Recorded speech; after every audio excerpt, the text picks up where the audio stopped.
Good evening. Daigahao.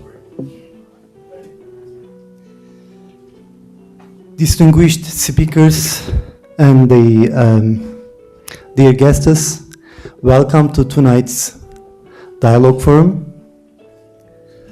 I'm Müjdat, I'm the Müjdat, director of the Anatolia Cultural Center, which is one of the organizers tonight.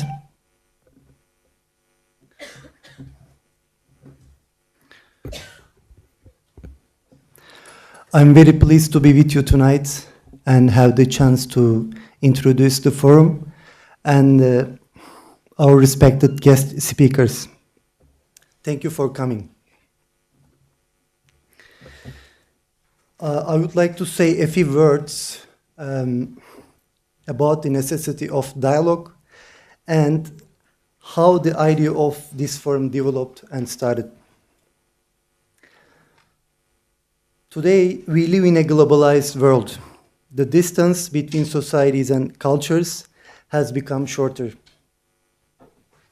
Life is easier with the devices that allow us to communicate with each other more quickly than ever. Today, we are immediately informed about the important events happening on the other side of the globe. Even the tiniest news about personal lives and instantaneous events can cause serious problems. And sometimes we find ourselves defending a particular group without knowing much about the truth. Under such influences, we may end up stereotyping or blindly condemning groups or individuals. It's obvious that the root of this problem comes from our lack of knowledge about other people and cultures. It's like a vicious circle. The more we don't know about each other, the more prejudice we have about others. The events and situations that divide societies will always exist. However, we know that the basis of all religions are universal common values. All religions emphasize the importance of love, mutual respect, benefiting others, and being constructive dialogue partners. In 2012, Anatolia Cultural and Dialogue Center, Buddhist Door International, Center of Buddhist Studies, University of Hong Kong, organized a discussion panel on Buddhist and Muslim peaceful coexistence based on an earlier jointly had interfaith dialogue trip.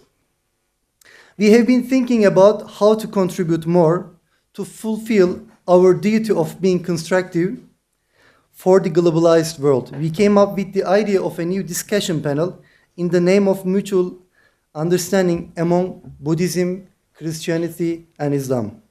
That's why we are here tonight.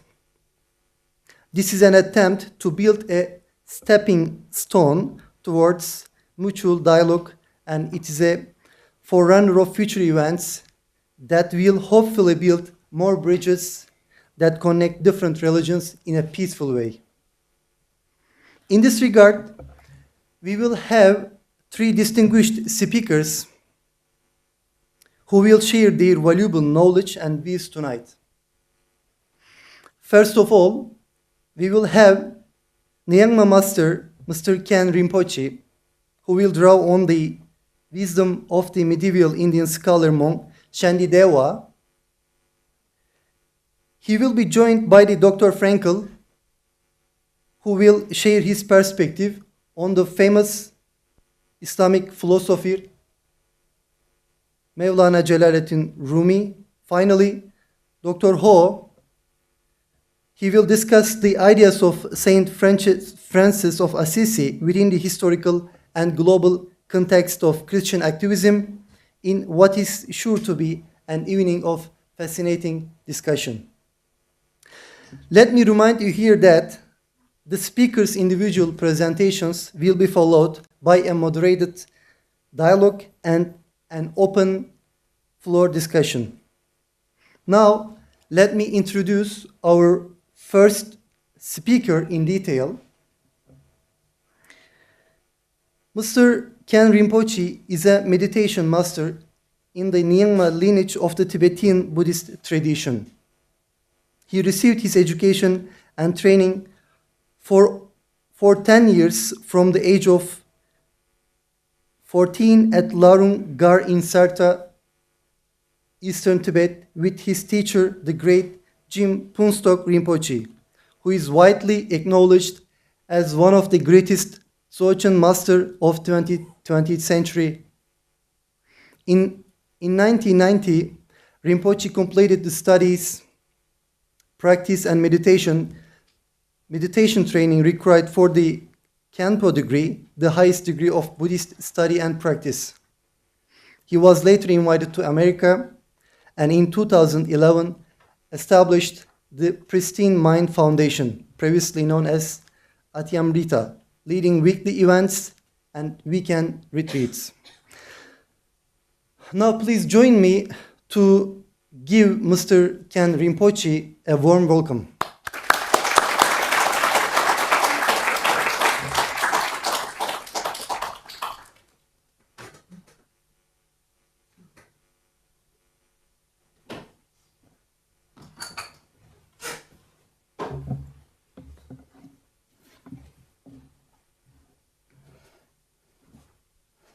Welcome to here tonight's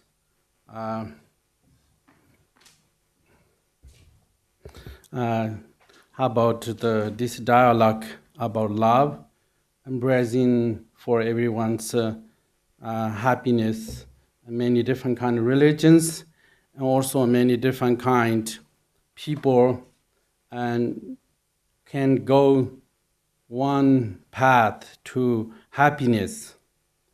And when we go to happiness, that means we must have love and also embracing each other. Otherwise, and we go to suffer.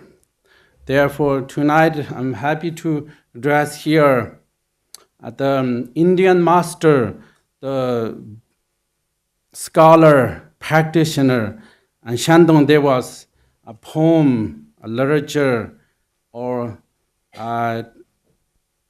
text called The Way of Bodhisattva.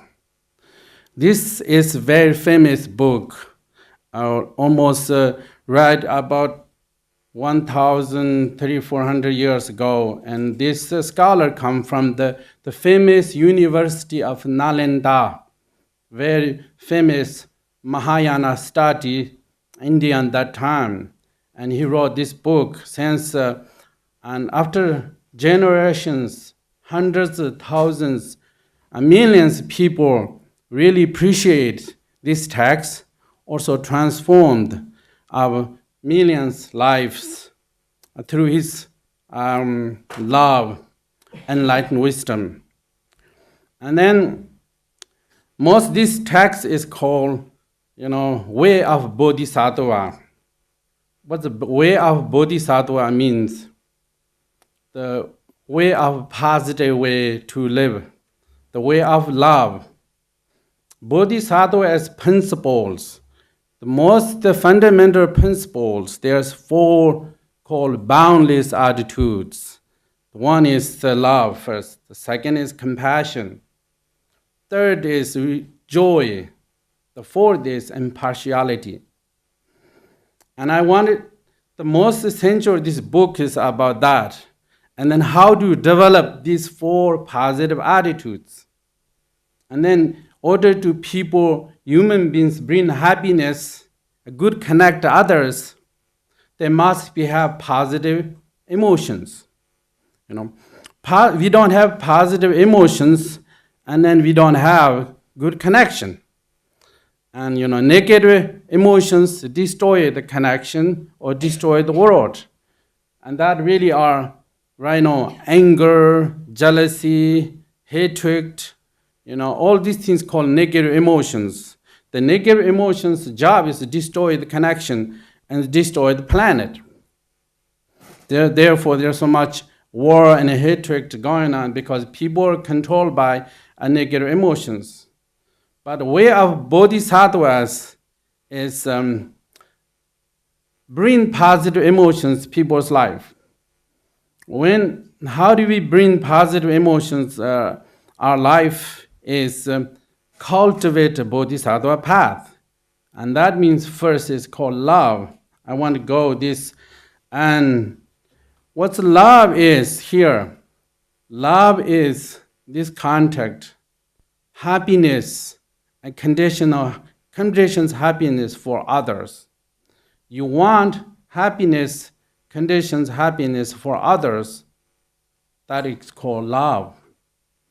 You have sincerely wish and happiness and conditions or happiness and conditions happiness for others, and then that is called love. And that's really this principle of way of bodhisattva.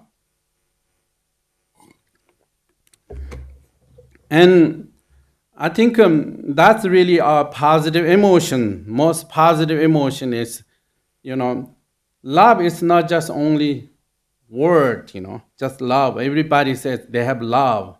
But really what love is, this conduct, special, the Shandong Deva's perspective, what he think of love.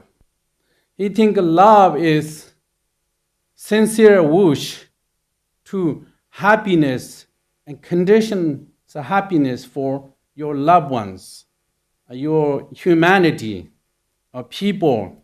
And you have that kind of sincere wish, then you can embrace in love. And that really is the way of bodhisattva. They have that kind of perspective. They look at the human beings. They see, how it's like, what is I like? I want happiness. I don't want suffering. How about others?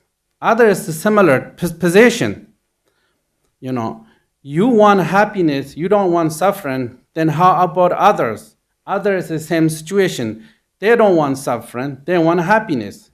And then you think, we are just equal. We are just like similar. We are the same boat. We are the same fly, We are the same fly means when you fly in a plane somewhere, everybody shares, their security. Everyone want happiness. Everyone want a good flight or safe landing, It's similar. Everyone's, feel happiness and also don't want suffering. And then you have that kind of perspective is called love. Here Shandong Deva says, all happiness this world comes from wanting happiness for others. All suffering in this world comes from wanting happiness oneself. There's not much to discuss. Just look at how ordinary people pursue their interested. How Buddhas help in others. Look at two different choices. It is obvious. Means, you have wanting happiness, others bring happiness yourself. And that really are how they call it, this is a way of bodhisattva. And then I think that's called love. How about compassion? Compassion it's not like, pity, like someone's looking down. Compassion is you want to free other people's suffering and conditions of suffering. You want that. You sincerely want humanity. I don't want suffering anybody. I don't want anybody have conditions suffering. You want to free that. And that is called compassion. If you have compassion, you have that perspective. You have that kind mindset. And that means you have love and compassion, and then rejoice. Rejoice means someone's very happy, success, you rejoice that. Not envy and jealousy, but rejoice that.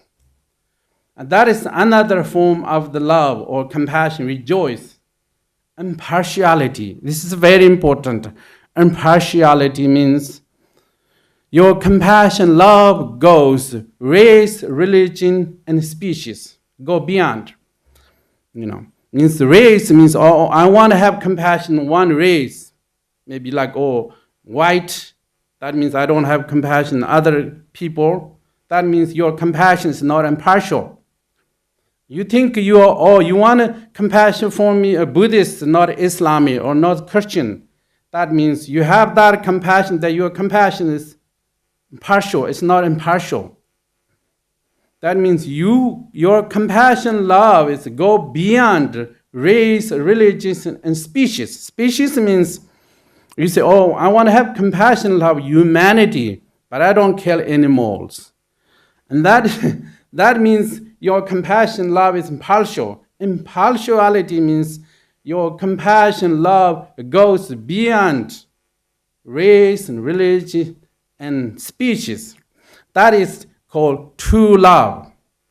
True love is there's no boundaries. It's no boundaries, and that really are the, that's way. This is the called way of Bodhisattva. If you have these four attitudes, there are four attitudes, and then there's some here is called mindset to attain enlightenment. Mindset to attain enlightenment means if you have love, you have compassion, you have impartiality, you have that, then means, oh, therefore, world is so difficult. I want to help. Therefore, I want to attain enlightenment for others.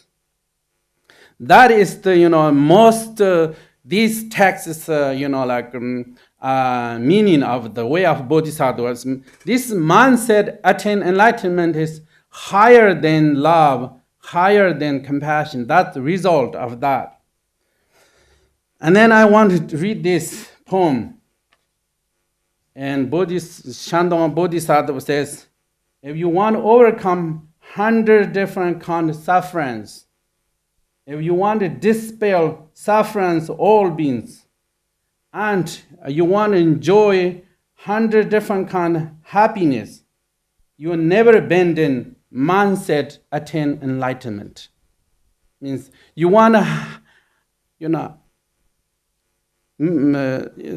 free many people suffering. You want helping many people bring happiness. You should not abandon mindset, attain enlightenment. Sometimes Buddhist the teaching called this is bodhicitta. Bodhicitta means the enlightened heart, and that's really are about the most beautiful of these books, and mainly it's very powerful.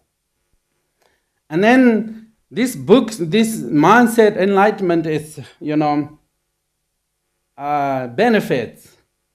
This is the moment you develop mindset, attain enlightenment, even you're trapped person of cyclic existence, you're the child, son, a daughter with the Buddha. All the people, God's world, revert you. That means if the moment you develop mindset, attain enlightenment, that means you're the highest position, highest level of the practitioner, most highest path of people respect you. And then here's the other side, the downside, anger. What anger can do? He says anger. However, if you harbor anger, you will never experience peace of mind, and you will not attain happiness and joy. Instead, you will lose sleep and become unstable. But the other side, is love, but the opposite is anger. He says, if you harbor anger, like someone's possessed anger, or like hatred, and then means, he says, you never experience of peace of mind. You know, it's very hard to feel peace of mind because you have possessed, anger is your, mind. And then there says you never attain happiness and joy. And then you cannot sleep. You become unstable. And these things downfall, problems of anger. Anger we have, therefore we don't have any peace mind. We are not enjoy with other people's company. We look at the humanity, we'll feel very, very strange. Like someone is angry, cannot connect with people, cannot connect with their family. Therefore, there's many problems or anger. And therefore, we should bend in the way of Bodhisattva means we should bend in the anger, adopted love, compassion, and also rejoice.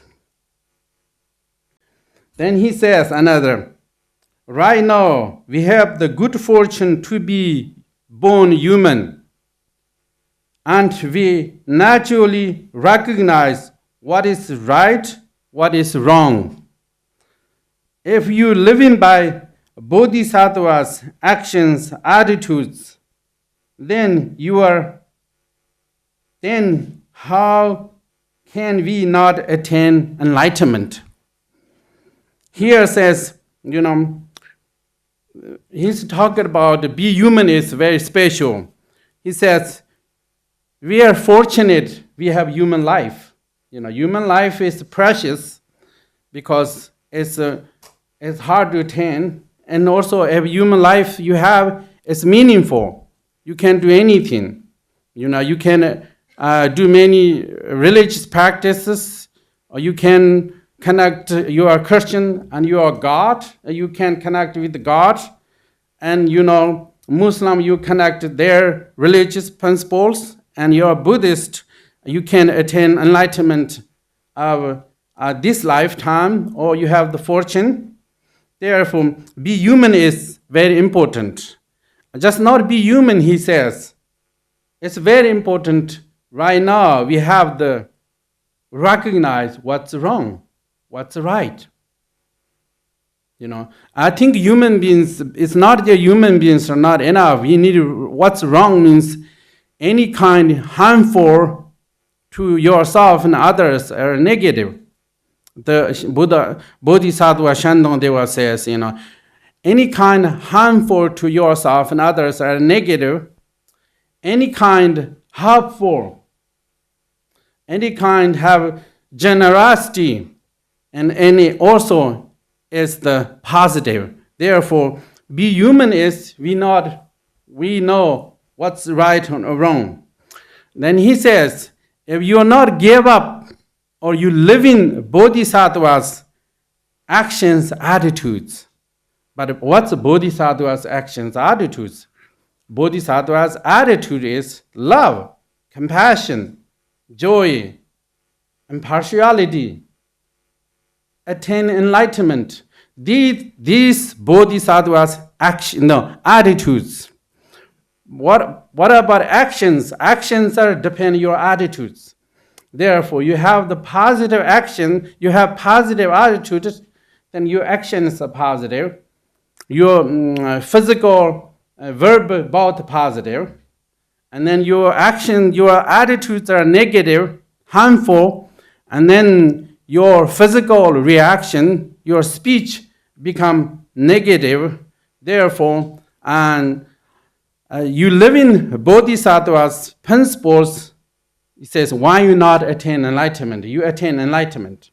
And that's the goal of the Bodhisattva Shandong. There was a love, not just only enlightenment, it means end of suffering. Finding ultimate happiness. That is called, it's just not a temporary happiness, it's ultimate happiness, end of suffering, and no longer suffer, and ultimate happiness, that is called enlightenment. And that is Bodhisattva Shandong there wants not only few people, all beings want to attain enlightenment. That his goal, that's his compassion or love. And how many minutes? Okay. That's wonderful. Then I think I have a little bit addressed the way of bodhisattvas and love, compassion, way his life. Thank you.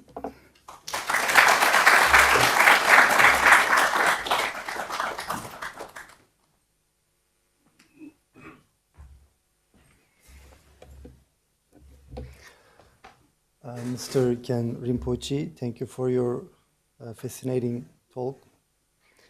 Now let me introduce you our second speaker of the night,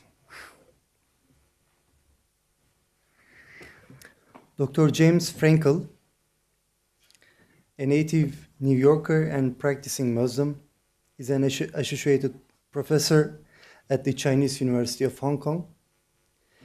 As a specialist in the history of Islam in China, his scholarly interests emphasize the comparative history of ideas and religious and cultural Sinotism. Dr. Frankel has lived in China and traveled extensively in Asia and Europe, meeting with scholars and religious leaders of Muslim minority communities. He teaches and researches in the areas of Islam, comparative religion, Chinese religions, religious fundamentalism, and mysticism. Again, please join me for welcoming him.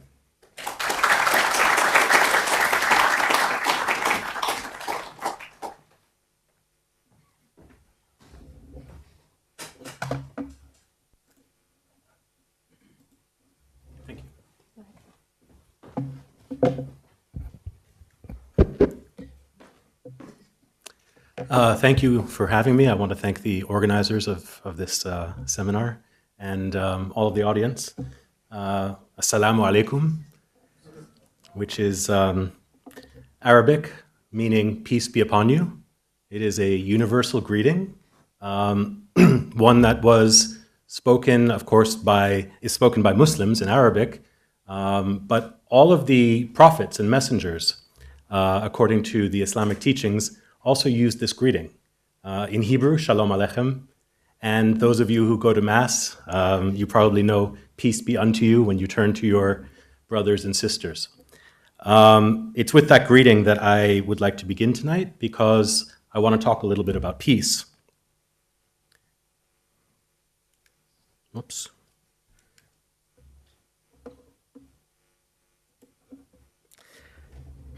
So, I'm speaking about the Islamic tradition tonight, and I guess I'll give you just a little bit of background about the meaning of Islam. There's a lot of debate today. You know, we hear this in the media. Is Islam a religion of peace? Well, at its very root, it is. Islam literally means submission, submission to the will of God. But its root, in Arabic, comes from the same, or is the same root as the word salam. Okay? And Islam is a way of seeking peace. Submission, surrender, is a way of getting security and peace. And so at its very heart, Islam is indeed related to peace. And a Muslim is simply one who submits and one who finds peace in surrender to God, also an adherent to the Islamic tradition. Of course, we can't talk about Islam without talking about its founder. According to the teachings of the Quran, Muhammad, who lived from 570 to 632 of the Common Era, was the last or the seal of the prophets. God has sent many messengers. Muhammad, according to the Islamic tradition, is the final one to whom he has revealed the Quran. And of course, he is also the historical founder of Islam. And the Quran teaches that Muhammad was sent as an embodiment of God's mercy to the universe. And it's with that I want to start talking about another aspect of Islam that maybe doesn't get the coverage that some of the more controversial stories do in the media, and this is the Sufi tradition, what we call Sufism. Here I define it as a general term for the mystical dimension of Islam, which embraces a direct and personal experience of God. Sometimes it is a practice of asceticism, maybe denying worldly pleasures in pursuit of spiritual goals. And the highest goal of Sufism, of this tradition within Islam, is for union with the divine, to become one. The Sufi tradition consists of a variety of different mystical paths which help to facilitate the experience of divine love and sacred wisdom in this world. So, what about the roots of this term, Sufi? Very quickly. Some say that it comes from the Arabic word suf, which means wool, referring to the coarse woolen garments that were worn by some religious ascetics in the ancient world and at the advent of the Islamic period. Others say it comes from the word suffa, which means bench or sofa. Okay, and this is a reference to the people of the bench, members of the early Muslim community in the Prophet's city of Medina who used to live on a bench. They were homeless, and they lived on a bench outside of the Prophet's mosque, and they were well known for their piety and their devotion. Some say it comes from the word safa, to mean pure. And some say it is an Arabic transliteration of the word Sophia, or wisdom.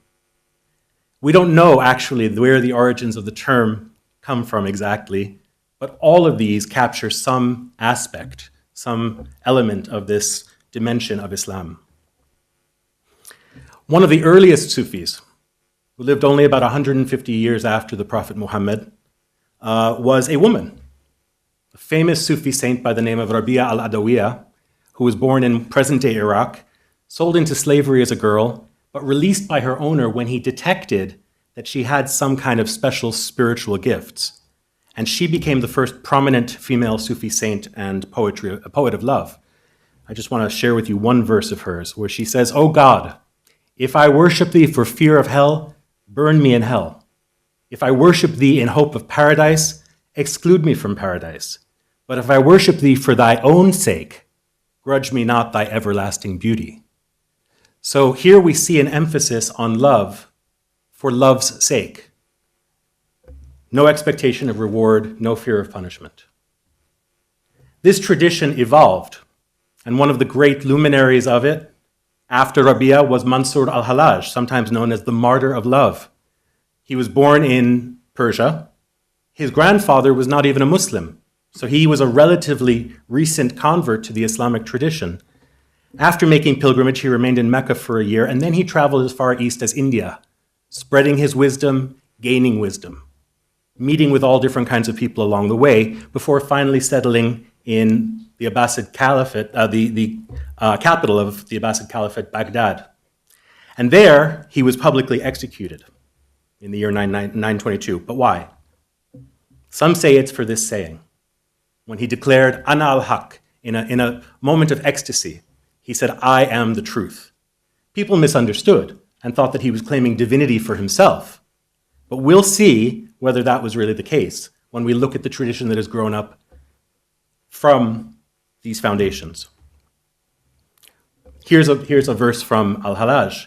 He says, "I have pondered as to how to give religious faith an experimental definition, and I formulate it as a single principle with many branches. Do not demand, therefore, that your companion in discussion adopt this or that confessional denomination.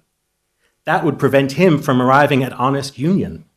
It is up to the principal himself, God, to come to this man and to clarify in him all of the supreme meanings, and then this man will understand." So we see already a kind of universalism developing within the Sufi tradition. This was extended further by Muhyiddin ibn al-Arabi, who was a Spanish Sufi saint and master who had traveled throughout the Muslim world from Spain through North Africa, spent time in Mecca, Jerusalem, Syria, Iraq, and in Turkey.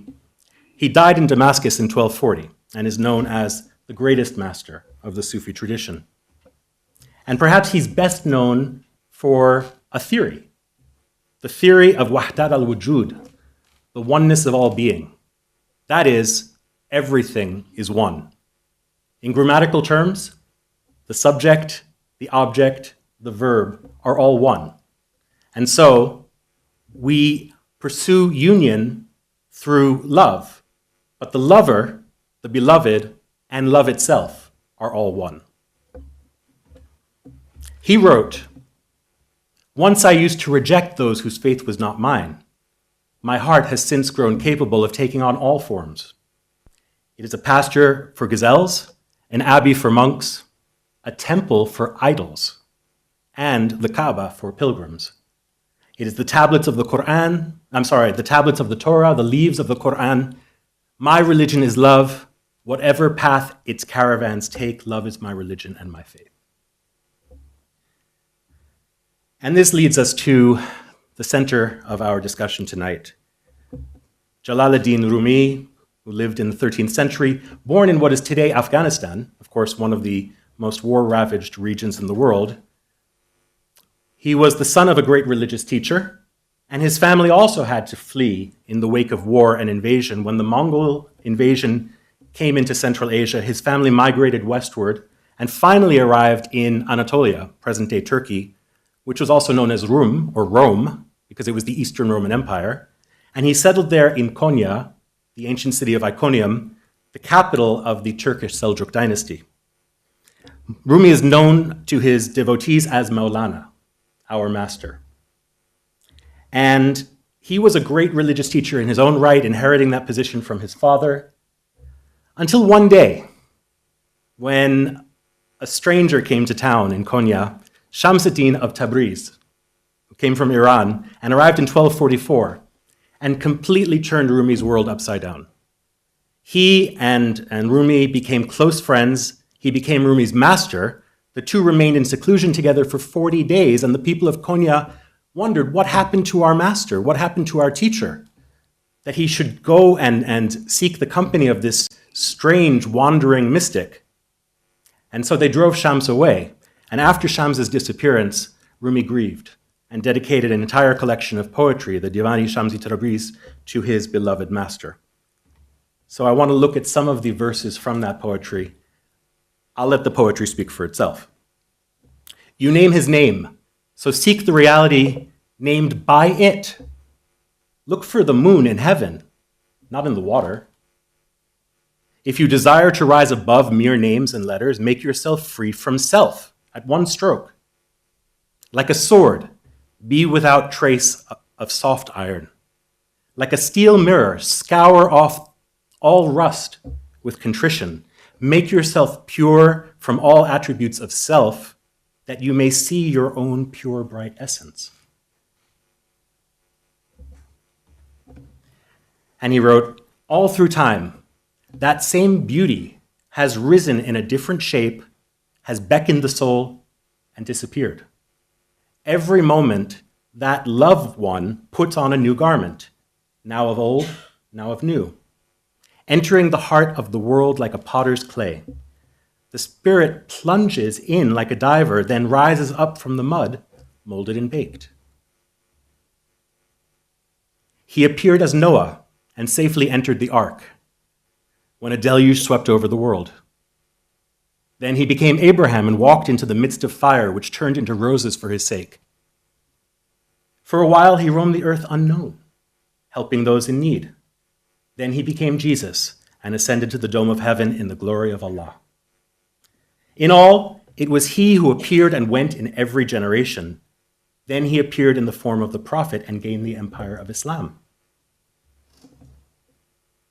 What essence is preserved? What moves from one reality to the next? The lovely winner of hearts became a sword and appeared in the hands of Ali, the slayer of time. When Mansur, al-Hallaj, yelled out, I am the truth, they hanged him as a heretic. But no, it was he that cried out, I am the truth. And it was he that mounted the gallows. Rumi has spoken the truth. But no, do not listen to Rumi. It is he that speaks the truth. So we already see here an emphasis on the loss of ego, the loss of personal identity, These aren't the words of Rumi. These are the words that Rumi is channeling from a divine source. Then he says, beyond 100 steps of wisdom, I will be free from good and bad. Behind the veils, I will find such splendor, such beauty, that I will fall in love with myself. Self? We'll talk about that. He says, in your light, I learn how to love. In your beauty, how to make poems.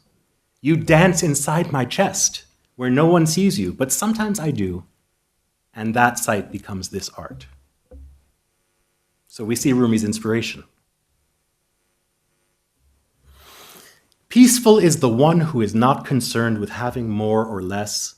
Unbound by name and fame, he is free from sorrow, from the world, and mostly from himself. One of the most universal statements of Rumi's.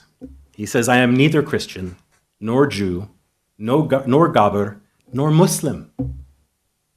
I am not of the east, nor of the west, nor of the land, nor of the sea. I am not of nature's mint, nor of the circling heaven. I am not of the empyrean, nor of the dust, nor of existence, nor of entity. I am not of India, nor of China, nor of Bulgaria, nor of Saksin. I have put duality away. I have seen that the two worlds are one. One I seek, one I know, one I see, one I call. He is the first, he is the last, he is the outward, he is the inward. I know none other except God.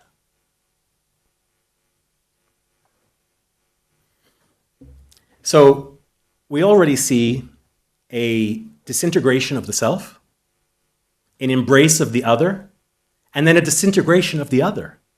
Everything, all identity, disappears in the divine light of unity. And that enables him to say, out beyond ideas of right and wrong, there is a field. I will meet you there. When the soul lies down in that grass, the world is too full to talk about language, ideas. Even the phrase each other doesn't make any sense. So self, other, beyond embracing the other. This is being the other, and then not even being the other, but being infinite and universal. And finally, Rumi said, be certain in the religion of love, there are no believers or unbelievers. Love embraces all. So once again, we return self, other, lover, beloved. Everything is love. Everything is one. Now, it's a very romantic ideal. Of course, Rumi was a Muslim.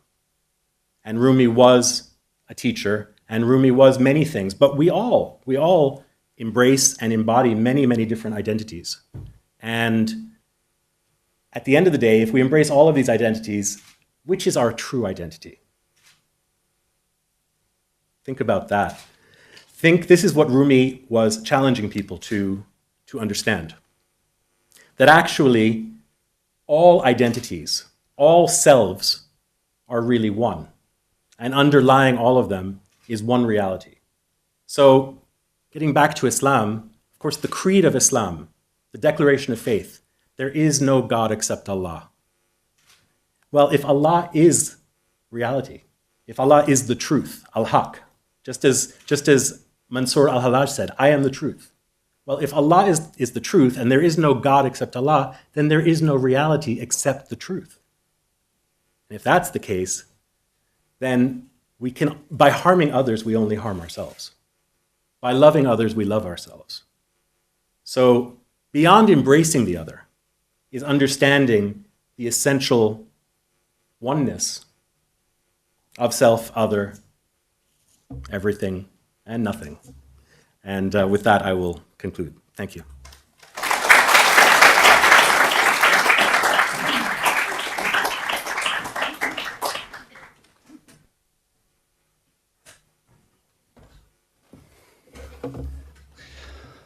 Dr. Frankel, thank you so much for your illuminating presentation. Now, let me introduce you, our third and last speakers, Dr. Ho Ayib. He is an assistant professor in the Department of Social Sciences at the Hong Kong Institute of Education, a former Sir Edward Youde Fellow. He has also taught at the City University of Hong Kong, the University of Macau, and Hong Kong Shu-Yan University. As a Christian sociologist in Islamic studies, his research focuses mainly on Muslim societies and future Christian-Muslim relations in China. Please join me again for welcoming him. Thank you.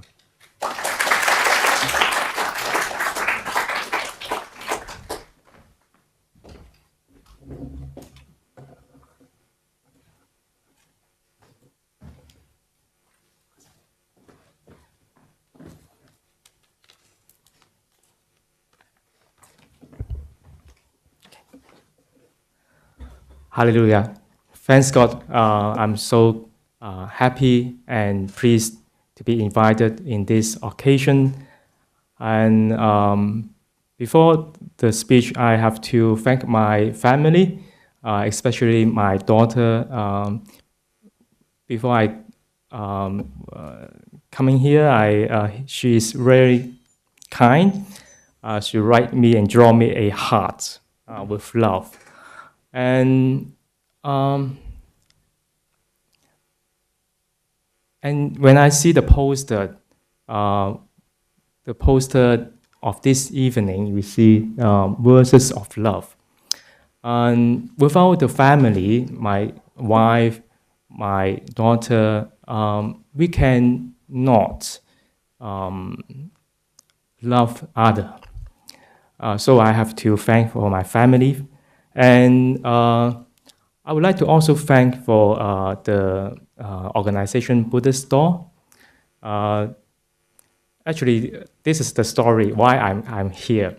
When Mr. Lam invited me, and actually I want to decline the offer, this invitation. I say, why you invite a Christian academic speaking at Hong Kong? You should invite Benny Tai in Hong Kong. You know Benny Tai speak love and peace to Occupy Central.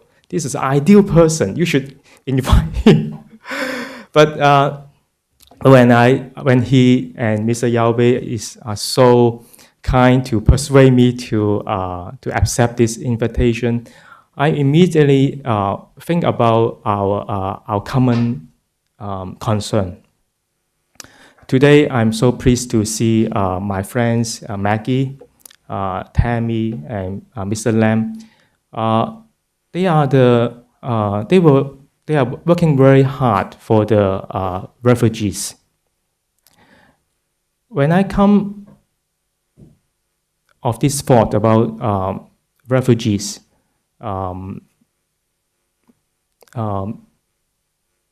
they come to my class to speak about the recent plight and the suffering of Syrian refugees. I think about a Christian poet, or maybe you can see a saint. Nowadays, a very important Catholic order, the Franciscan order. I remember and call back my memory of the importance of Saint Francis of Assisi. So I finally decide, maybe it's a God wish, to share my humble experience and my sharing to all of you.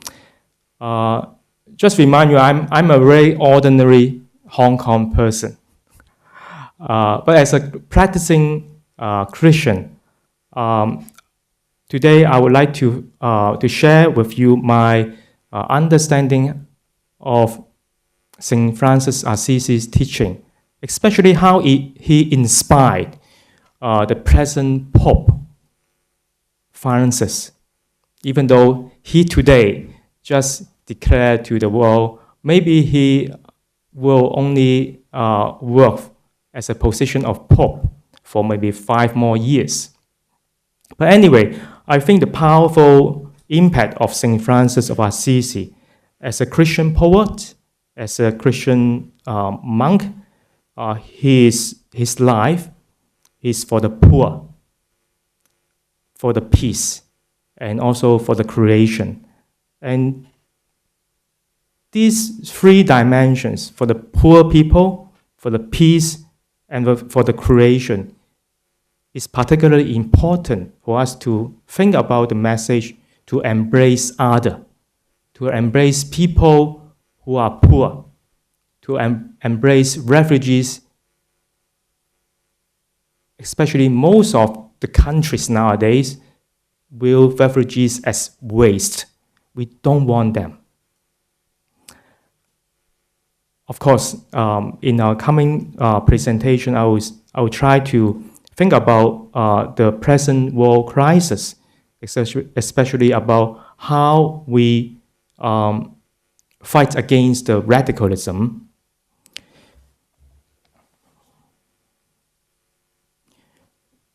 So when Mr. Lam called me in that morning, I still remember that morning. More than 3 million of French people come to march for the freedom of speech, especially to mourn the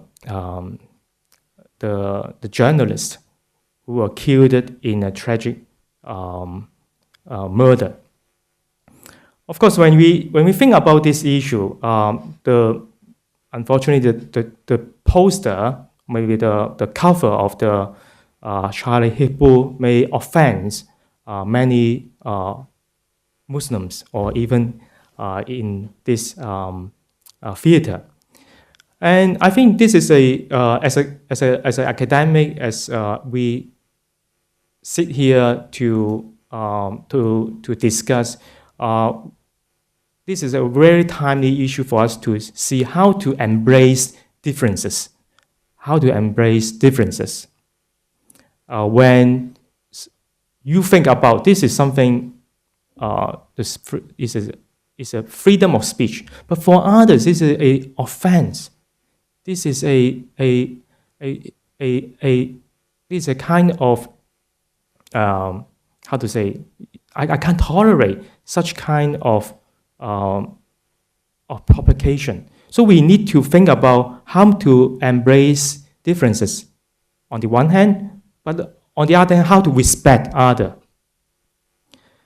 The event does not stop, as you know, after the Paris attack, and we see another cartoonist, the Swedish cartoonist, still very provocative, and the attacks in Copenhagen also killed an innocent audience.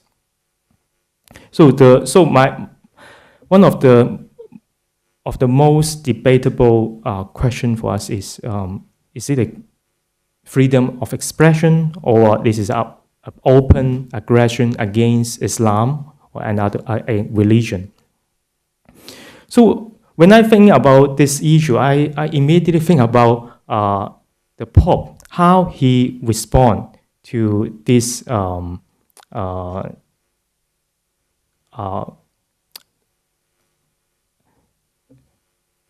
controversy. And I think the Pope is so funny. I will see whether it will go to YouTube. Yes, this is his saying.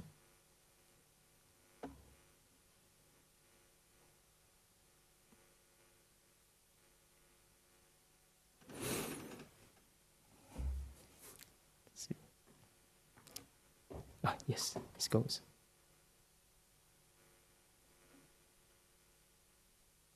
Abbiamo l'obbligo di dire apertamente avere questa libertà, ma senza offendere,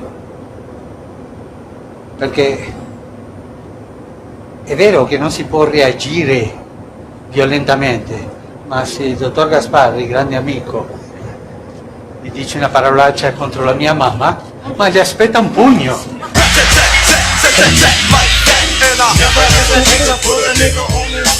So I think it's very funny. It's very humane, his reaction. If you curse my mother, of course you expect I punch. So I would like to share how Francis of Assisi inspired the present Pope. It's a living example. And in his inauguration as a Pope, he explains why he chose his name. He said immediately with the thought of the Pope, of the poor, I thought of Saint Francis of Assisi. I thought of wars. And Francis, the man of peace. This was how the name came into my heart. Francis of Assisi, the man of poverty, the man of peace, the man who loved and protected creation. So let's see whether it goes. Yeah, maybe. Yeah.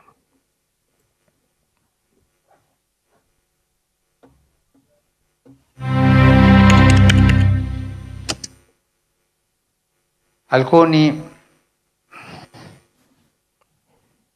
non sapevano perché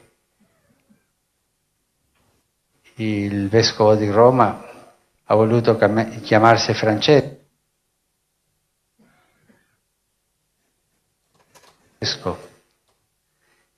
E alcuni pensavano a Francisco Saverio.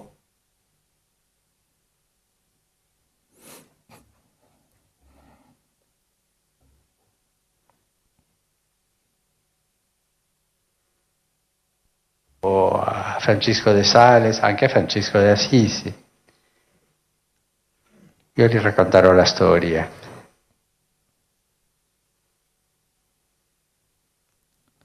A little bit patience. Nell'elezione io avevo accanto a me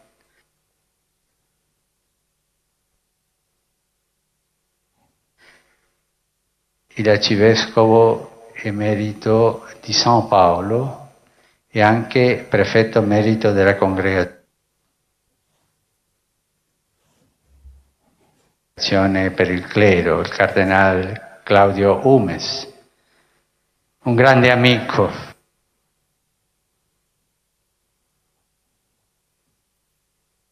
Un grande amico.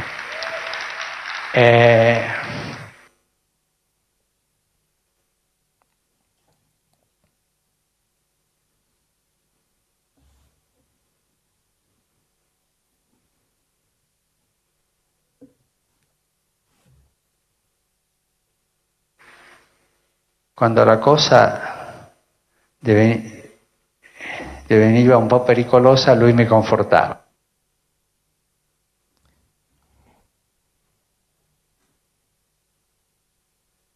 No? E quando i voti sono saliti a 2/3, le viene l'applauso consueto perché è stato eletto il Papa e lui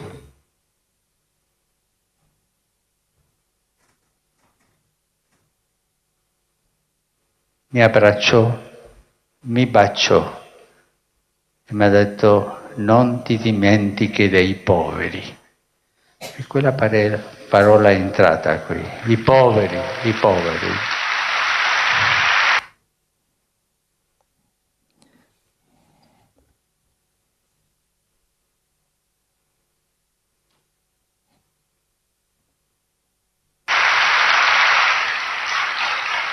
Poi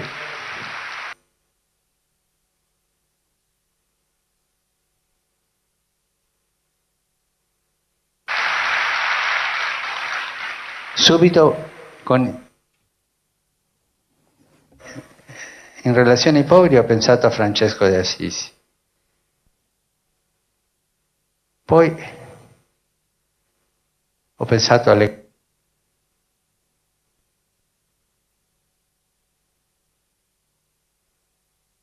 guerre, mentre lo scrutinio proseguiva fino a tutti i voti e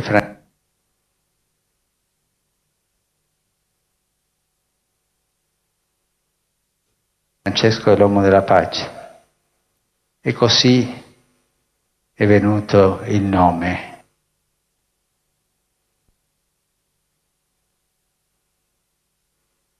Nel mio cuore, Francesco d'Assisi.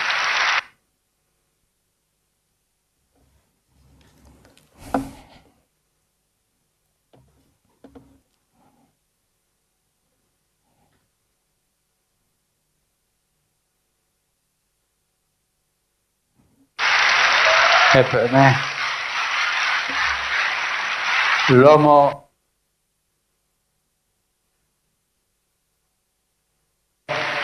della povertà, l'uomo della pace, l'uomo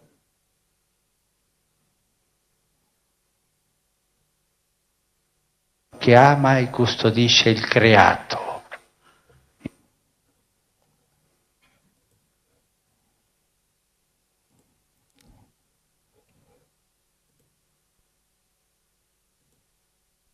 Thank you for your patience. Sometimes slow is good, but this time is not good. So Pope Francis explains why he chose his name. And so you see this is a very powerful figure and example who still influence nowadays many Christians, including Pope. And as I already mentioned, I'm a very ordinary Hong Kong person.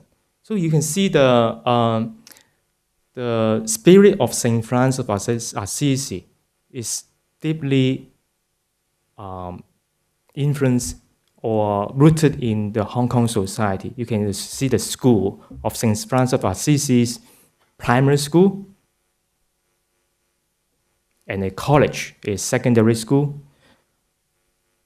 But whether we really understand the spirit of Saint Francis of Assisi and how we can learn from his example in nowadays global conflicts, that's a question, that's a challenge.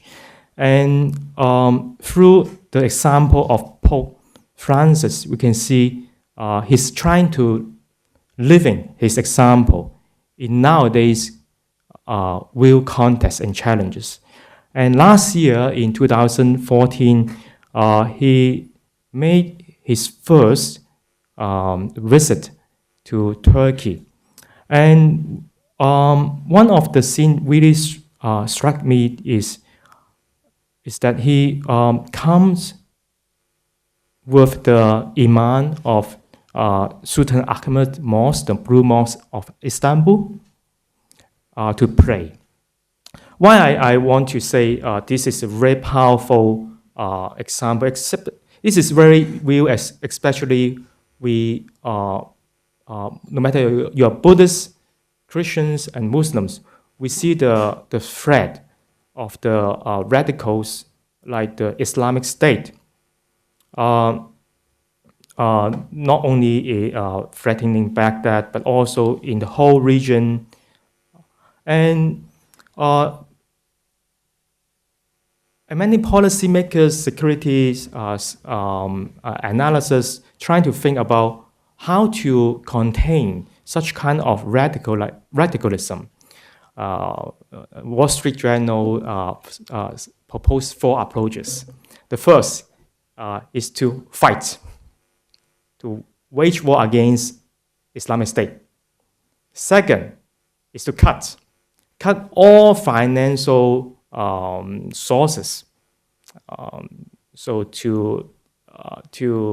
in order to stop their money sources, let them die down. Third, to take all those who want the passports for those youth wanting to go to Syria.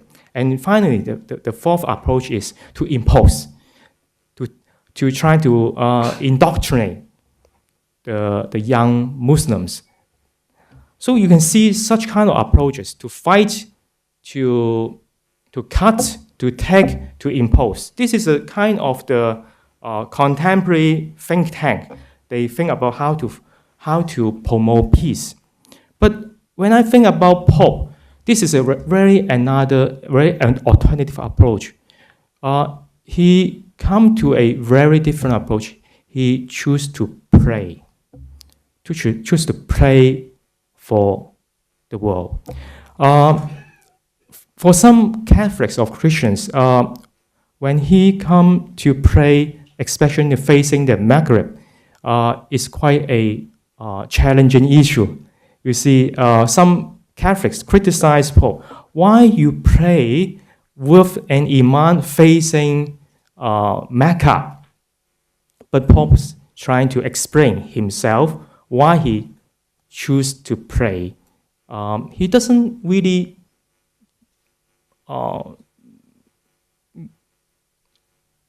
pay much attention on the ritual. In the video, actually, I want to pray, but not now because it's so slow. He explains this is a time when he suggests to the imam, maybe it's a time for us to pray. So in Catholic newspaper, they say it's a moment of silent adoration. He prayed for Turkey, he prayed for the world, and he prayed for the war.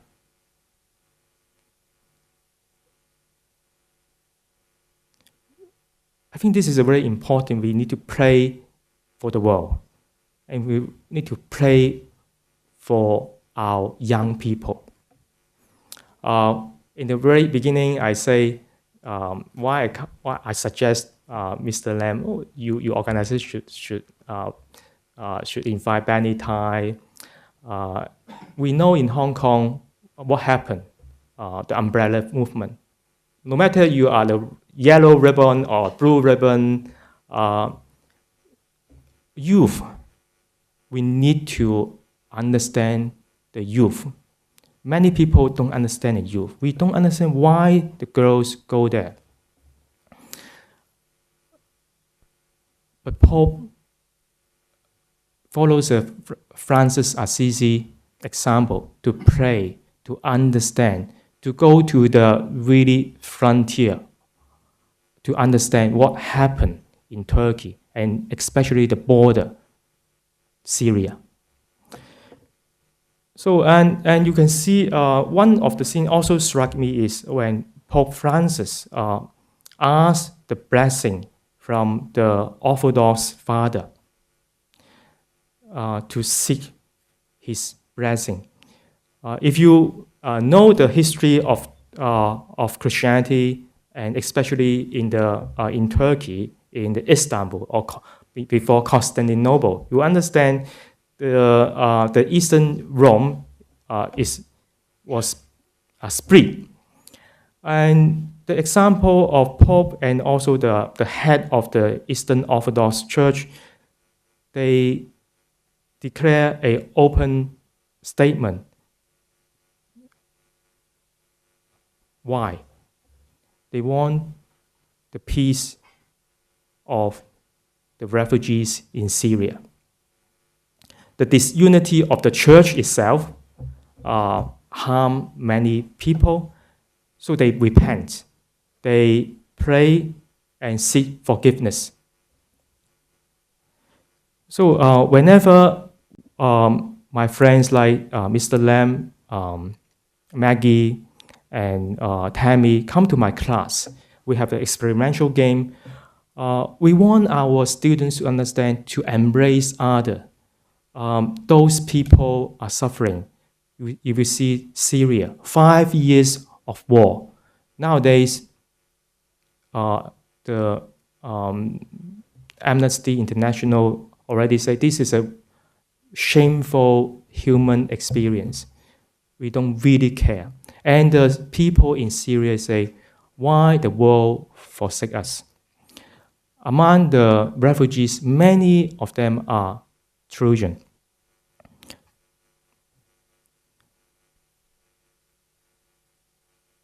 And we see the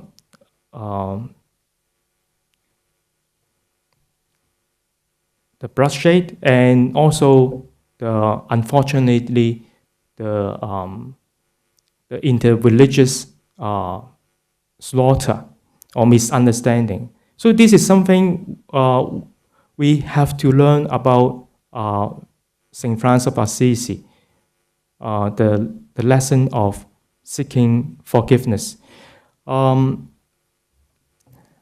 lesson we will see how Saint Francis teach us is that in the 13th century, in the Fifth Crusade, Saint Francis of Assisi followed the Crusaders, and he himself marched and went to Egypt, the enemy side, and he speak to the Fatima Sultan Malik al-Kami as a peacemaker, as a middle person, as a bridge person to negotiate peace between the Crusaders and the Muslim troops.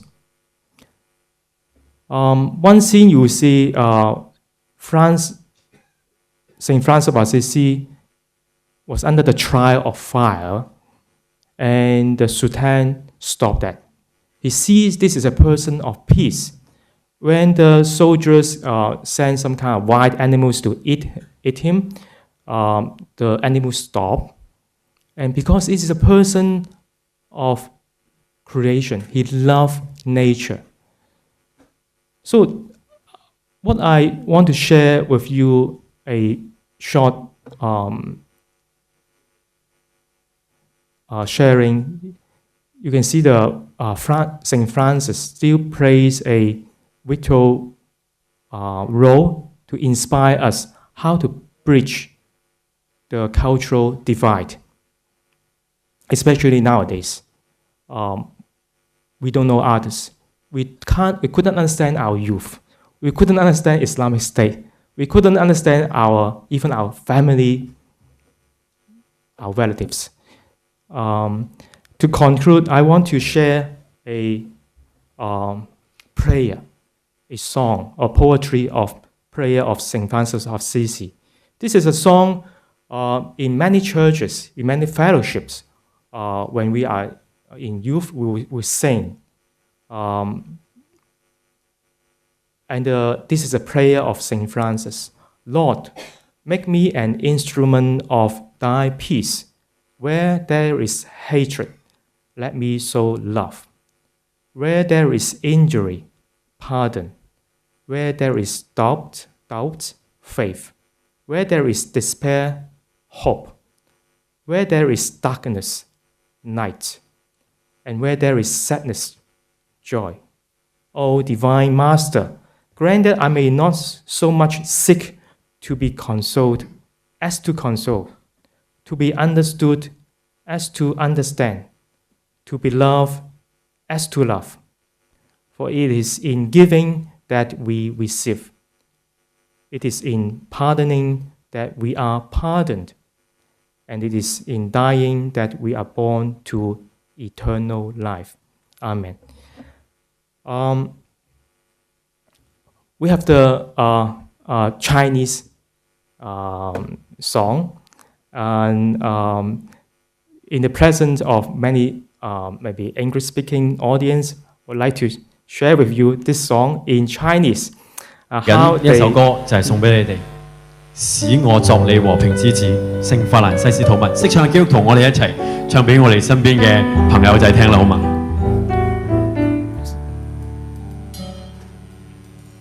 使我作你和平之子，在憎恨之處播下你的愛，在傷痛之處播下你寬恕，在懷疑之處播下信心。啊，主啊，是我少為自己求，少求受安慰，但求安慰人；少求被了解，但求了解人；少求愛，但求專心付出愛。是我作你和平之子，在絕望之處播下你盼望，在黑暗之處播下你光明，在憂傷之處播下歡愉。啊，主啊，是我少為自己求，少求受安慰，但求安慰人；少求被了解，但求了解人；少求愛，但求專心付出愛。是我作你和平之子，在赦免時我們便蒙赦免，在捨去時我們便有所得，仍死亡時便進入永生。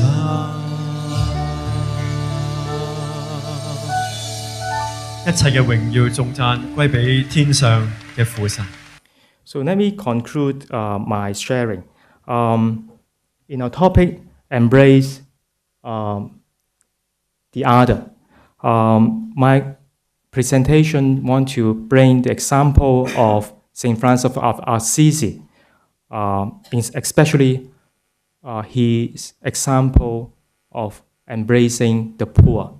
Nowadays, what we think about the poor in Hong Kong or in the world, the refugees, what people think them a waste. How we can embrace the differences.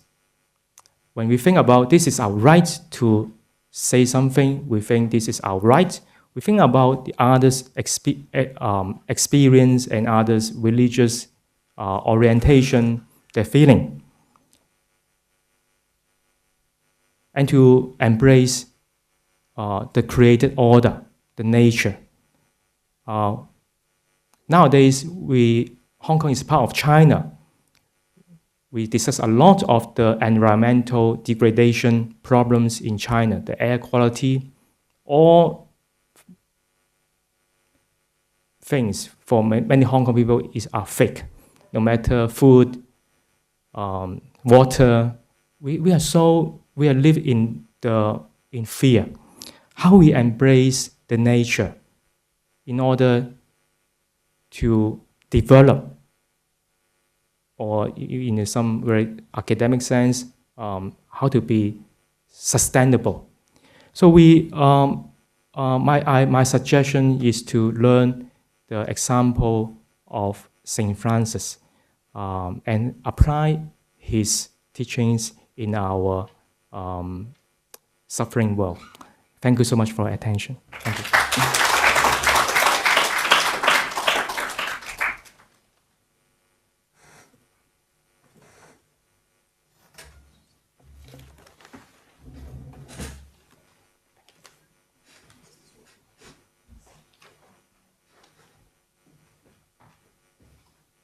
Hi everyone, we're sort of short on time, so we were going to have a 10-minute break, so Peter, don't worry about it. Nothing personal. What we've got right now is a open forum discussion between our three distinguished guests. Thanks very much for staying with us all this time. So may I invite the three guests to come and join me here.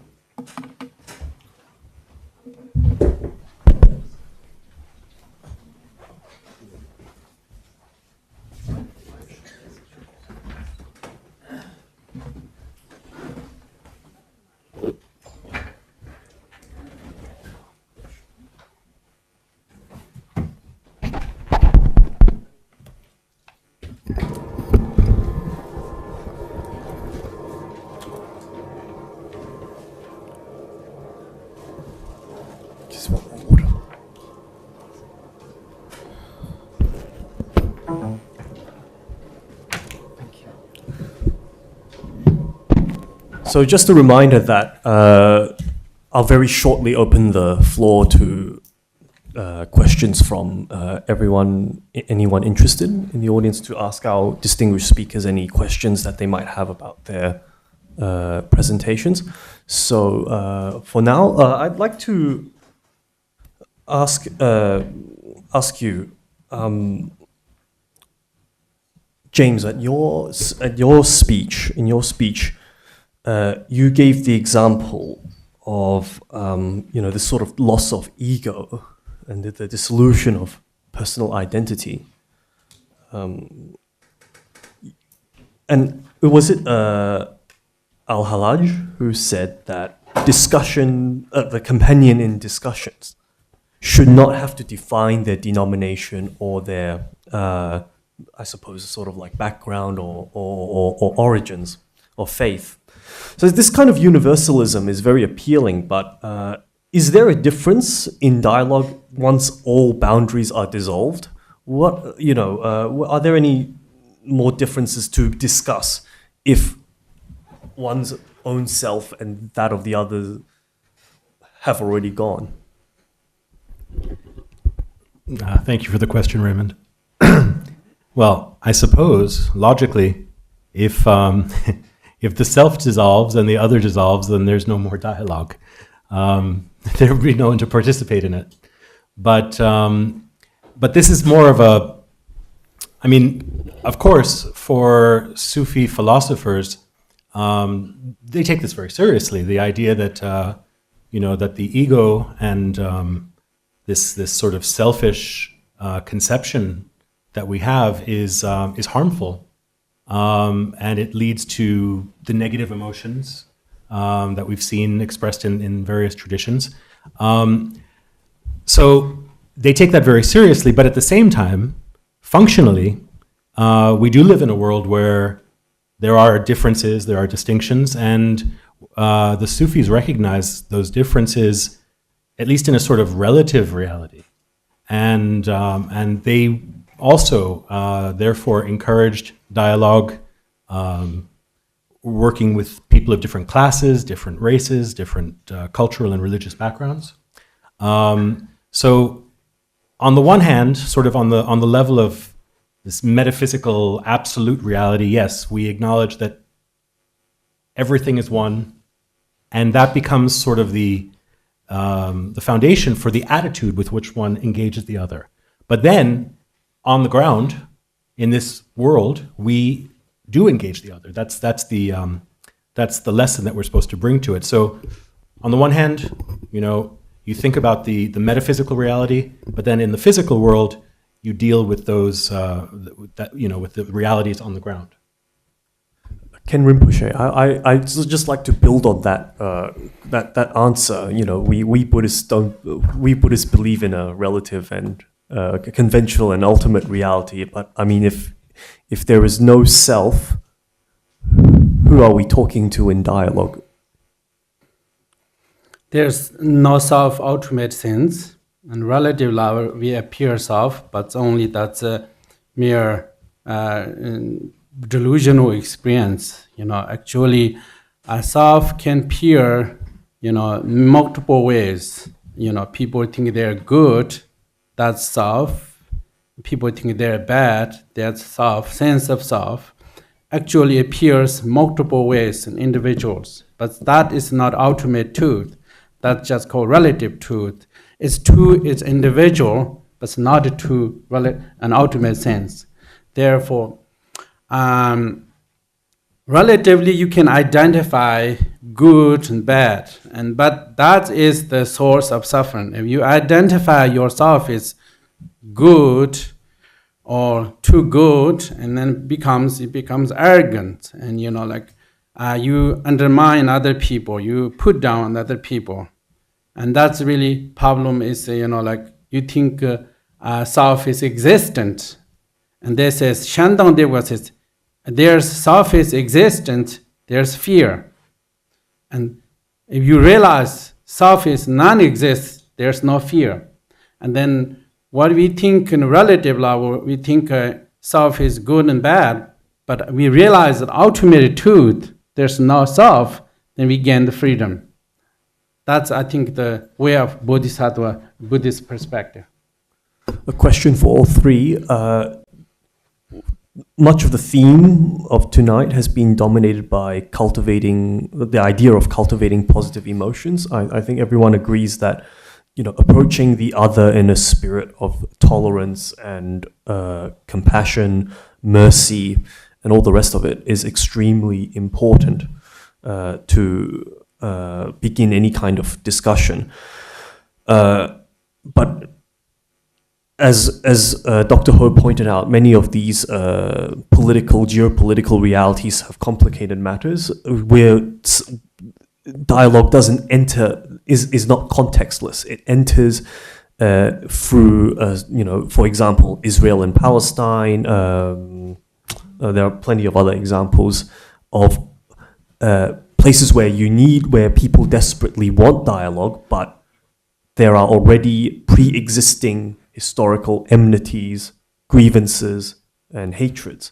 So my question to all three would be, how do you maintain or even start to build any kind of positive emotions to approach the other if there are already historical enmities between two different people or communities? Any takers?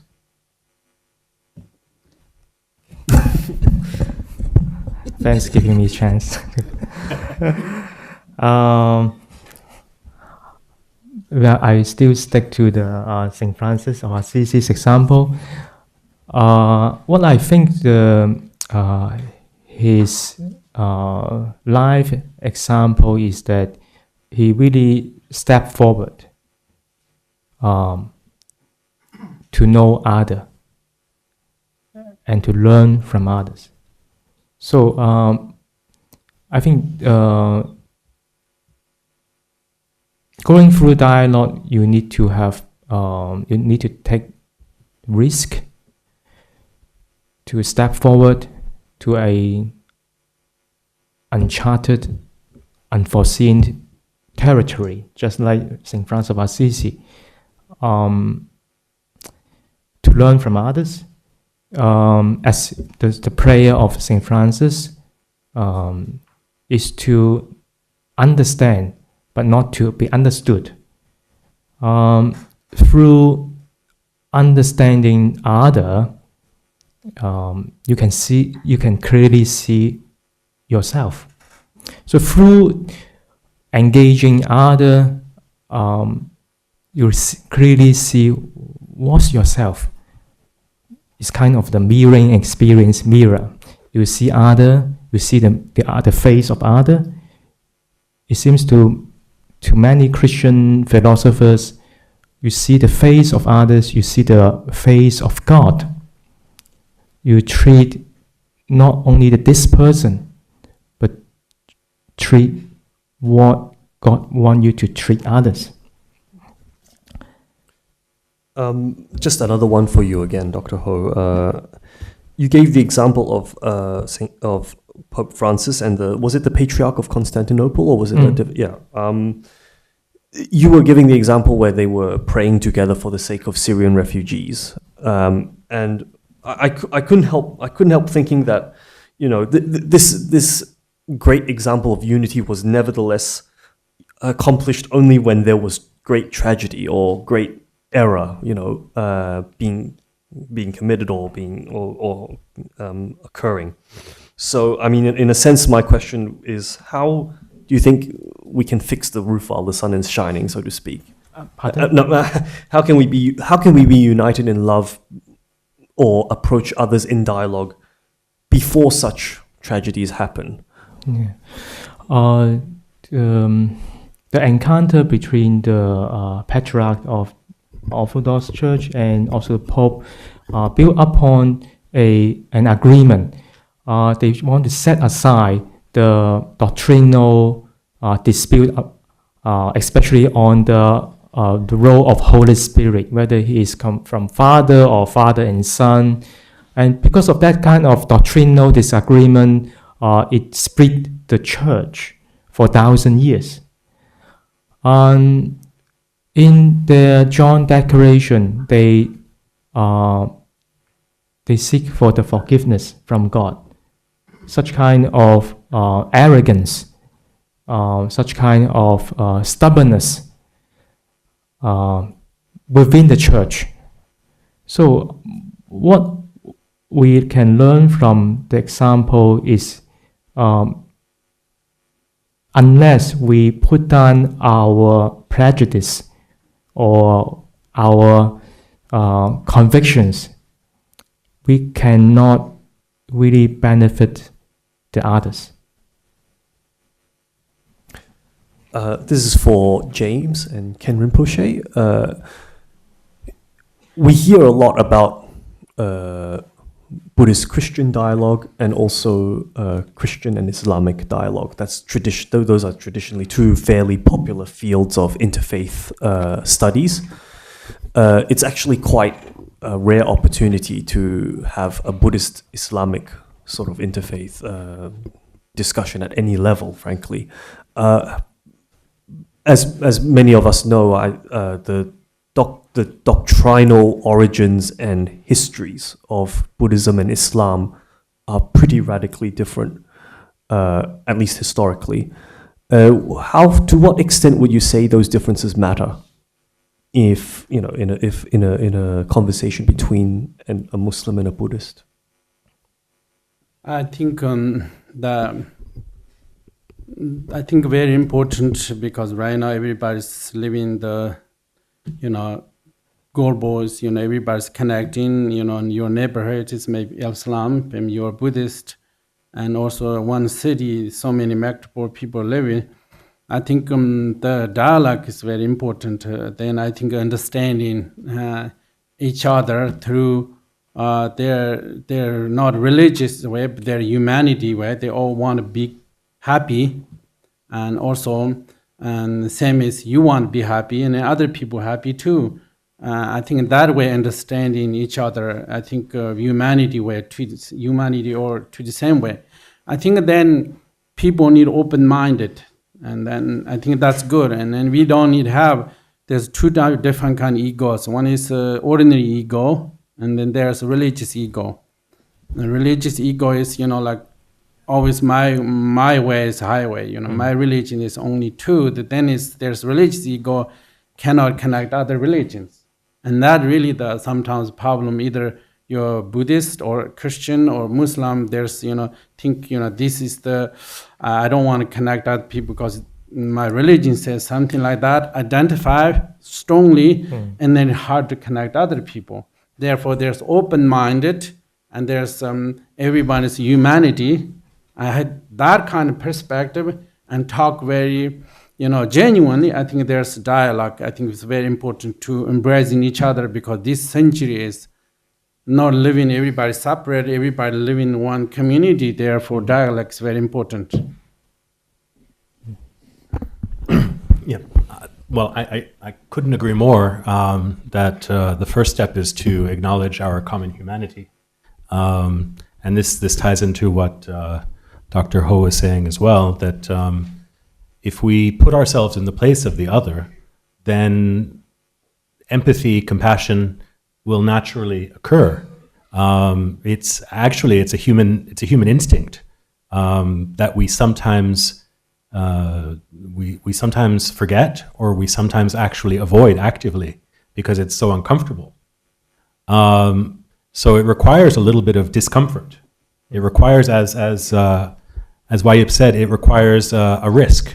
It requires taking a chance and putting ourselves beyond, so to speak, the comfort zone. Actually, historically, there have been encounters between Muslims and Buddhists. Not all of them have been, well documented. Not all of them were very successful or were peaceful. But there certainly is the opportunity for it, especially when we see how the two traditions have developed historically. They actually have there are dimensions of each tradition that actually come very close to each other, and so we can focus on common humanity, and then we can look for even doctrinal commonalities and similarities to find common ground. My work on Islam in China actually shows that Muslim scholars in China engaged with Buddhists, engaged with Taoists, engaged with Confucians, and even with Christians in China. So sometimes I think it's interesting, you need to take yourself out of the conflict zone and go someplace else, and then you can more clearly see, in a different context, in a different light, you can more clearly see the commonalities that we share. I've run out of questions. So I'd like to open the floor up to any takers. Anyone would be interested to? I want to ask about Dr. Ho. Firstly, I want to ask about. Okay, thank you. It's on. Okay. I want to ask about Dr. Ho. So, firstly, today is about Verses of Love, and I want to ask about. First, why do you talk about democracy? And why are you talking about our umbrella revolution? It doesn't any related on it. And why even tells us and shows us about the ISIS? It is not even related to our Verses of Love. And why your ISIS has provisioned the fact, or may not be fact, it may be future, but it doesn't happen yet. And, well, why it also has much more about, it's only focused on ISIS, but who is the big threat, you doesn't even say to ask. So I hope you can answer my question. Thanks. Thank you. Okay. Let me think about how to answer your question. Today, when I think about the invitation, I try to think about what I really concern. And as I already mentioned, when the organization Buddhist Door through Mr. Lam invite me, I couldn't help to think about the refugees. Yes, when I think about refugees, about the youth, maybe umbrella movement, perhaps it will give the audience the impression I bring something political, democracy in this theater. But I think this is a real issue, the real issue for us to think about an idea how to embrace other. In Chinese, 他者, the other that is different from us, that we don't understand. The people in the street, the youth, the refugees, as I mentioned, many countries, they don't want them. How to embrace them with love? Maybe this is what I want to clarify. And here, I'm not trying to bring ISIS to equivalent with Islam. No, of course. As many, the majority of the Muslims, of my friends here, are peace-loving. But what nowadays the world is facing in everyday media, we see such kind of news. And also the misunderstanding when some cartoonists paint in the cover. It creates a misunderstanding and also even the murder.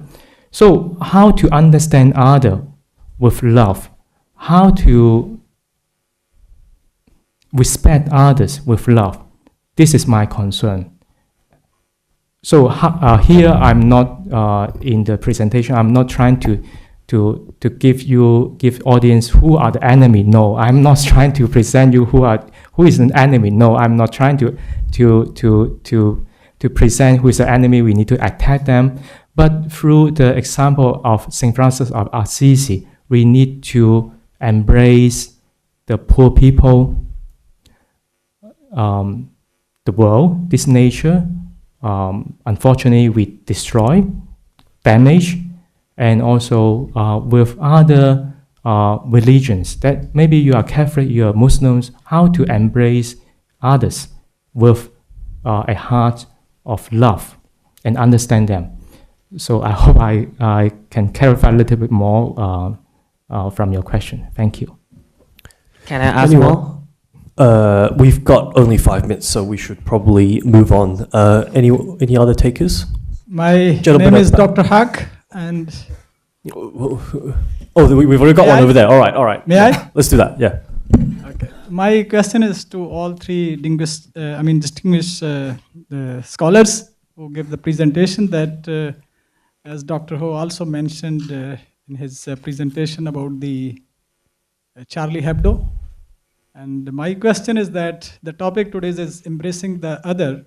Is it just on an academic level, or can it be on a practical level? Because if something happens like in Charlie Hebdo, did the derogatory, remarks against any prophet or any religions or any holy book, afterwards we just think over it. Why not before it happens, we sit together and then we make it like a part of the constitution or part of the law, not only sitting in a drawing room or in a very, place like this and then just talk. So why not? We should be on the same page, whether it be a Christianity, Islam, or Buddhism. They should shoulder to shoulder each other stand and then take a firm stand that any kind of insult or any kind of derogatory kind of these remarks or make some cartoons or something like that, they should come on the streets and protest and very firmly and strongly make it the part of the law of that country, or maybe here and maybe in the UN, so that it will solve the problem forever. Thank you.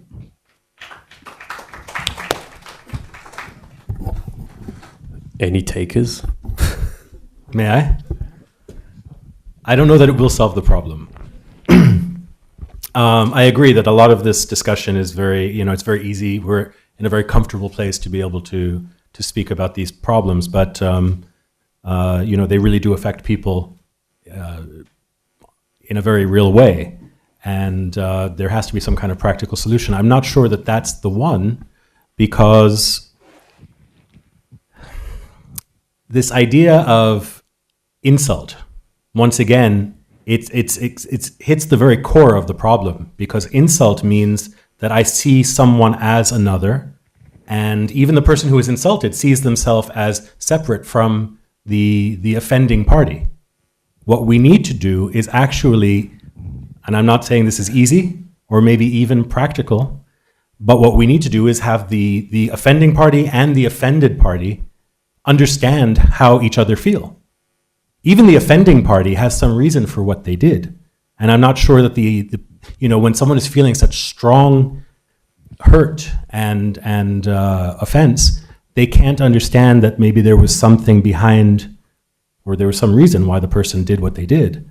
And on the other hand, of course, the person who made the offense didn't understand necessarily what kind of effect it would have. Because if they did, who could do that? So this is what I mean when I say that when you really put yourself in the place of the other, I think it becomes practically impossible to be able to harm or offend another. But that's the challenge. The challenge is, how do we effectively create a context for people to really put themselves in the place of the other? And I'm not just saying it in an academic way. I'm not just saying it in a sort of overly idealistic or optimistic way. How do we actually do this? And I think the only way is to, through education, and also through efforts to bring people together and to have a genuine dialogue about what they're really experiencing. Can I?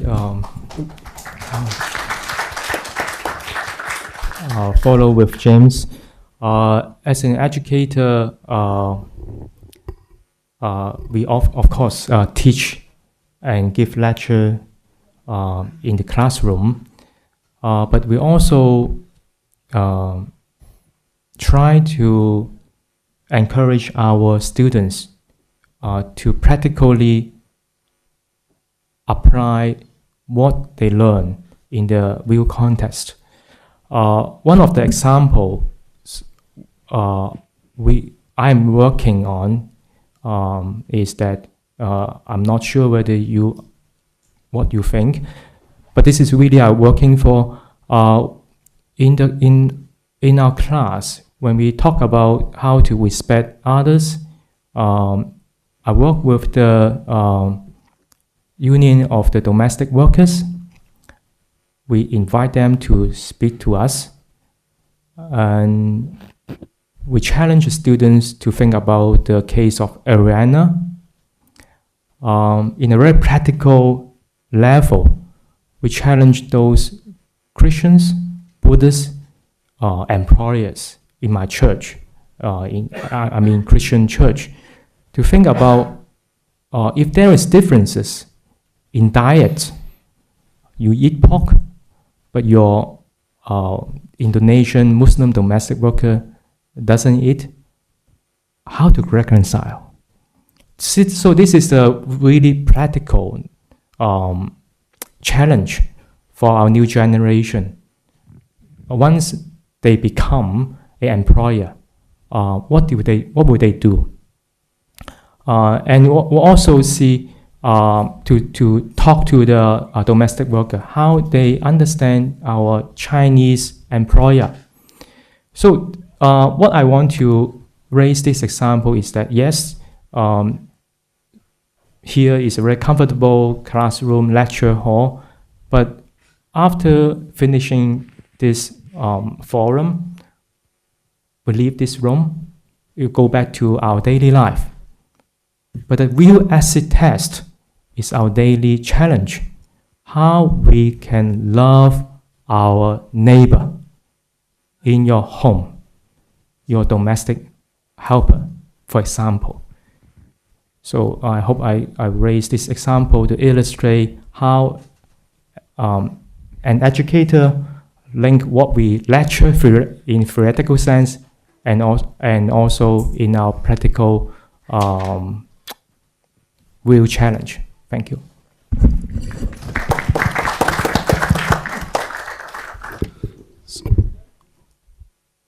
One more? I think we've got time for one more question. One more, I think. That's it, yeah.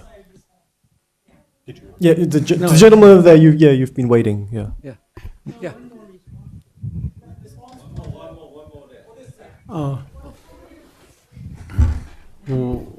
Oh, sorry. Didn't notice.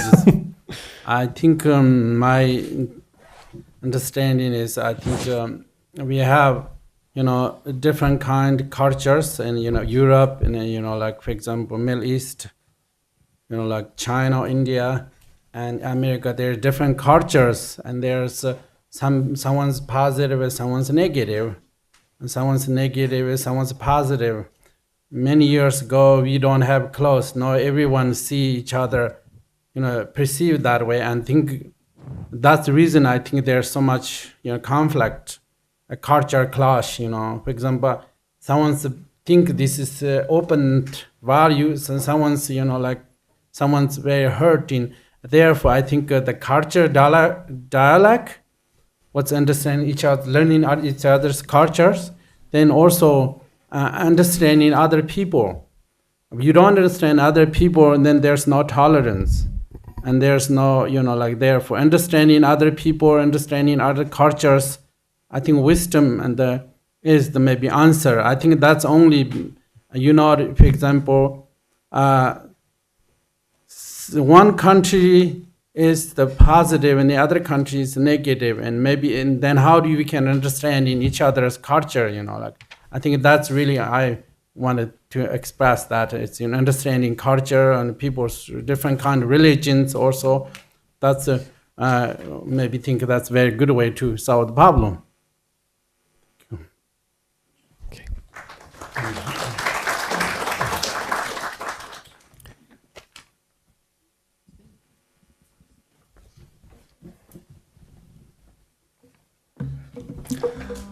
So we're running out of time now, unfortunately. I think we could discuss our common grounds and differences all night long, but I think it's about time to wrap up.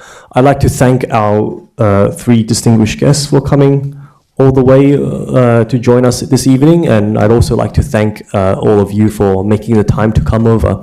I'd just like to hand over to Casey, our editorial chief executive from Buddhist Door, to just give a word of thanks to our guests.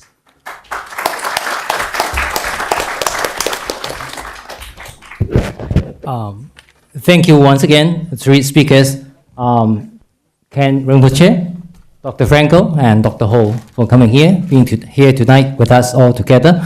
And of course, thank you for coming, and this is a very inspiring evening, and hope you feel the same. And I've learned a lot, of course, from you and all from all the speakers here. And I do drop my notes, and if I have time, like you, if I have time, I would like to speak a bit more about, to say a few words about this, what this evening has given me.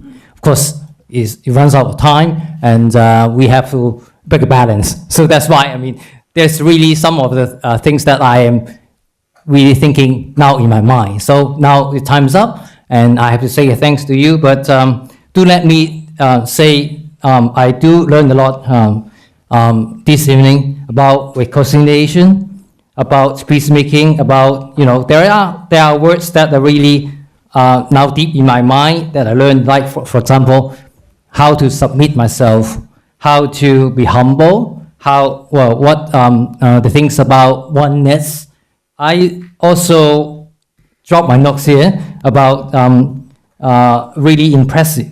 That impressed me is that, for example, I learned about, in love, there are no believers or unbelievers. Love embraces all. So I'm not sure if I can say I'm neither a Christian or Buddhist. I'm Buddhist. I'm not sure if I can say that, but I do try to understand these sentences and try to be, you know, reflect myself when these words comes to me. So once again, let me thank all the speakers here. Let me thank you for coming here. And I remember I have a gift for you speakers. So this is a really small gift for you. The three pencils. So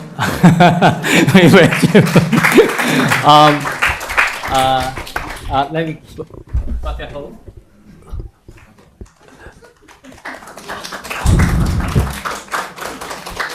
On behalf of CBS as well, may I request our guest in the audience tonight, Dr. G.A. Somaratne, Assistant Professor at the Center of Buddhist Studies in the University of Hong Kong, to also present CBS's side of their gifts. Thank you.